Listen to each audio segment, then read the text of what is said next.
Hello viewers, আসসালামু আলাইকুম। কেমন আছেন সবাই? আশা করি ভালো আছেন। ভিউয়ার্স, আজ আপনাদেরকে নিয়ে এলাম আমার ছাদ বাগানে। আর আজকে আলোচনা করব কিভাবে এবং কখন গাছে মাকড়নাশক প্রয়োগ করবেন এই বিষয়টি নিয়ে। ভিউয়ার্স, স্ক্রিনে দেখতে পাচ্ছেন এটি হচ্ছে রপ ম্যান্ডারিন। এটি বাংলাদেশের আবহাওয়াতে খুবই ভালো ফলন দিয়ে থাকে। আর এটি হচ্ছে বিশ্ববিখ্যাত রুট, অরেন্টিয়াম রুট। এটি কলমের চারা, এখান থেকে কলম করা।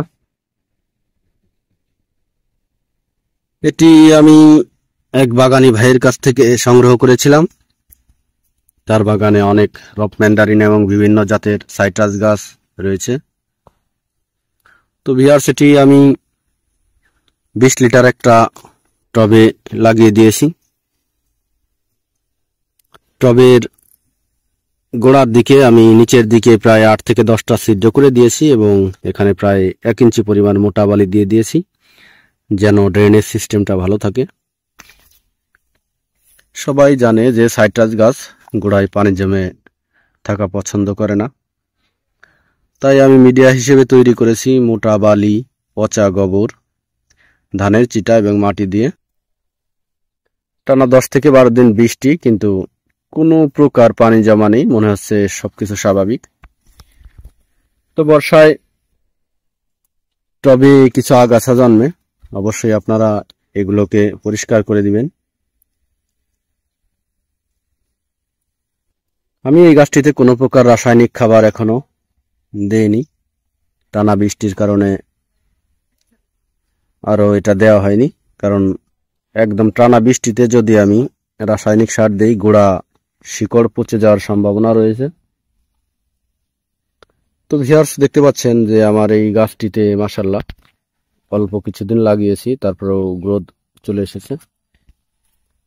নতুন করে ডালপালা আসতে শুরু করছে প্রায় সমস্ত গাছ জুড়েই।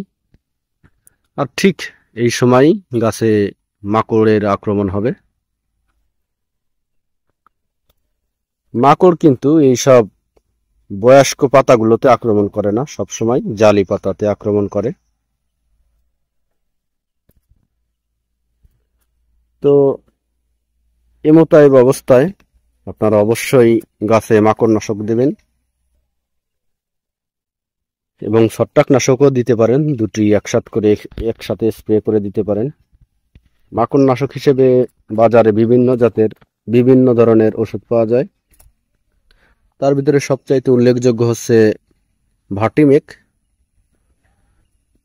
এই ভার্টিমেকটা আপনি লিটারে 1 মিলি এবং ইমিটাব যদি দেন ছত্রাকনাশক হিসেবে, তাহলে সেটা লিটারে 0.5 মিলি পরিমাণ, দুটো একসাথ করে গাছটিকে সুন্দরভাবে স্প্রে করে ভিজিয়ে দিবেন। এই জালি পাতায় যদি আপনি মাকড়নাশক স্প্রে না করেন, তাহলে আপনার এই পাতাগুলো মাকড়ে আক্রমণ করবে এবং এই পাতাগুলো গ্রোথ থেমে যাবে এবং পাতাগুলো কুঁচকে যাবে, কুঁকড়ে যাবে, দেখতে খুবই একটা বিশ্রী। তাই আপনার শখের গাছটিকে বাঁচাতে এবং চিরসবুজ শ্যামল রাখতে অবশ্যই এই জালি পাতা যখন বের হবে গাছের, তখন মাকড়নাশক এবং ছত্রাকনাশক স্প্রে করে দিবেন, তাহলে আপনার গাছটি ভালো থাকবে। তো ভিউয়ার্স, আজ এ পর্যন্তই। পরবর্তী ভিডিও পেতে অবশ্যই সাবস্ক্রাইব করবেন। ধন্যবাদ সবাইকে, ভালো থাকবেন সবাই।